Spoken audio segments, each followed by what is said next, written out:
Hi, it's Nurse Cathy. Hope everyone had a great Thanksgiving. Well, today I'm going to talk about a subject which I really didn't know how to approach. I was asked to talk about COVID and the holidays. And my first thought is, what else can I say that we haven't already heard? You know, COVID is exhausting. It's basically created COVID fatigue. It's zapped the life from us. So today I'm going to talk a little bit from the gut and a little bit from the heart. I do want to have a disclaimer though that what I'm about to say is strictly Nurse Cathy's thoughts and feelings with very little bit of documented resources. Well, first I'm going to talk what's coming from my gut. We all make decisions in our lives, and we also, to some extent, are risk takers. We take risks not only in our personal life, but also our professional lives. And we take risks based on necessity and need. So if we're reacting from our gut, we have to think about what kind of decisions we're going to be making this holiday season. How much are we willing to risk in order to have a holiday celebration with friends and family? Taking risks this holiday season can have consequences that affect others and their overall well-being. And when I speak of overall well-being, I'm not only including their physical health, but I'm also including their emotional health and their financial health should they become ill. If they're unable to work and they're accumulating medical debt, and that's beside the physical illness that they're going to endure. I think of COVID having a domino effect.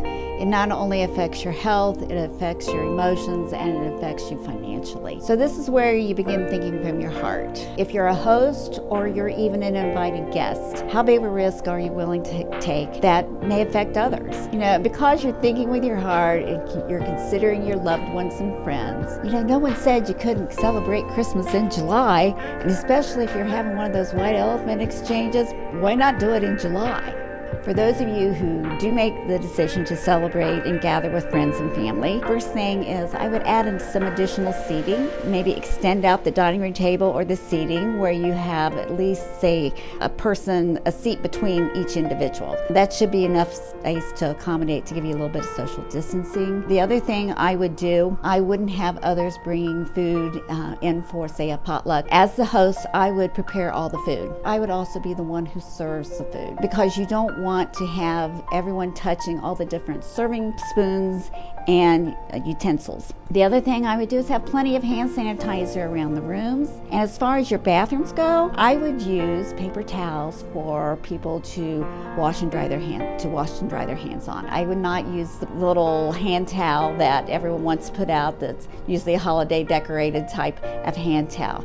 I think it's safer to avoid that and everyone use a paper towel. Now I want to give you a little bit of tip about how I feel about masks. Masks are a one and done type thing for me. I prefer a disposable mask over a cloth mask, and the reason being masks can only be worn one time. Now I know for economical sake we have chosen the cloth ones because it can be a little bit pricey to continually have the disposable ones with us. When you have your mask on, your nose and your mouth are probably the two of the dirtiest parts of your body. There's so much bacteria with the nose and the mouth. People who have cloth masks tend to reuse them repeatedly. So then you're putting that bacteria back onto your face. So if you choose to wear a cloth mask, use the one and done philosophy also. So if you wear it for the outing or for the day, make sure when you get home it goes in the laundry.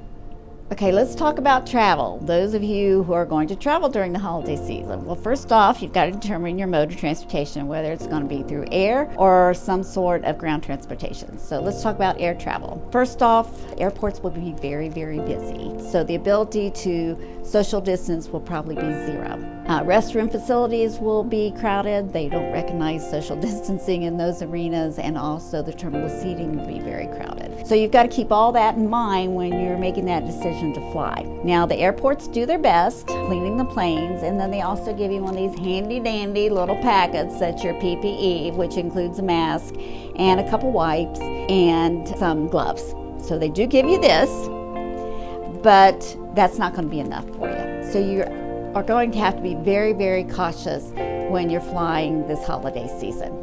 Now let's talk about traveling by ground transportation and specifically, say, automobile. Okay, we like to have our little COVID care kit in our automobile. Within that, we have our disposable mask, we have our Lysol wipes, We have disposable gloves, and then also I have a roll of disposable plastic bags. Now you can go to the dollar store and you can get a roll of them, and they're the small can bags. They usually are scented too. They're only $1 and they roll up really nice. They're all rolled up in a roll and they can fit real nicely into your console. So what we do is we plan on one stop to limit our stops, and with that one-stop shop, I call it, what we do is we get our gas, we use our bathroom break, and we get our food all at the same exit. After we have done all of our going in and outs and things like that, we remove our mask, remove our gloves, disinfect anything off with our wipes that we need to. It all goes into the plastic bag, tie the bag up,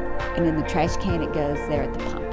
Now, for all of you who think, well, I'll just go get COVID tested before I travel, just remember that anytime you're tested, that's just a moment in time.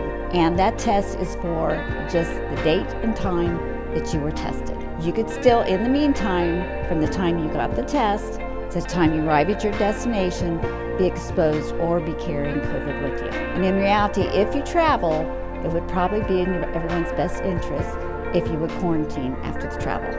Okay, and for those of you who decide to scale down your holiday events and basically stay at home, not to travel, you have a great opportunity to be creative. You can do things such as prepare your holiday meal, and then you can take it by automobile to the family, to other family members, and drop the meal off. And then you can do your Zoom call for your dinner. The other thing you can do, if it's nice weather, take advantage of nice weather, go for a family Christmas hike. Or if we've got a little bit of snow that's coming down and staying, plan something outside like a sledding or building snowmen or something like that. Just plan something a little bit different than what you would normally have. And there's one tradition that really probably people have forgotten about, but it really needs to be recreated again, and that's caroling.